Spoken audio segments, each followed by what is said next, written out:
Республикалық келешек жастар кеңесі жалпы 2016 жылы Қазақстан Республикасы кәсіподақтар федерациясы жанынан ашылған.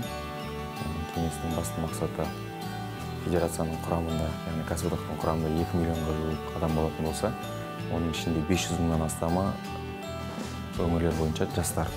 Солардың ішінде жастармен жұмыс жасау үшін, олардың мүддесін, құқықтарын, жаңағы жұмыс берушімен немесе жұмысшының тарапынан екі жақты келісім шартқа немесе қандай да бір құқықтары бұзылған жағдайда солардың мүддесін қорғау үшін жұмыс жасайтын жастар кеңесі болып табылады. Біздің денсаулық сақтау саласы бойынша сенім кәсіподағымыз 2018 жылы апрель айының 24-не регистрация өткен. Содан бері бір жыл көлемінде үлкен ауқымды жұмыстар жүргізіп жатыр. Ауқымды жұмыстар болғанда жастар жылына байланысты үлкен өңір аралық жастар форумдары өтті. Енді осы республикалық форум өткелі жатыр 17-18 мамыр айында.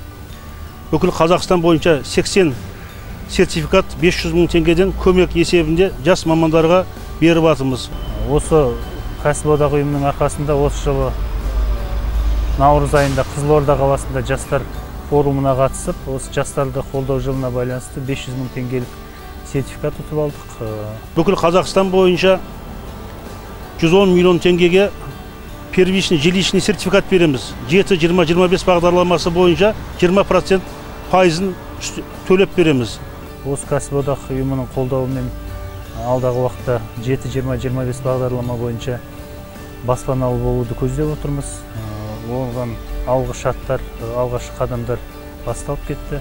Және жас мамандарды Японияға ағылшын тілін жетік білсе, сол жерге стажировкаға кәсіподақтың атынан жіберіп жатырмыз. Осындай бізді қолдайтын ұйым тұрғанда бізде ешқандай уайым болмайды. Көп рахмет осы ұйымға.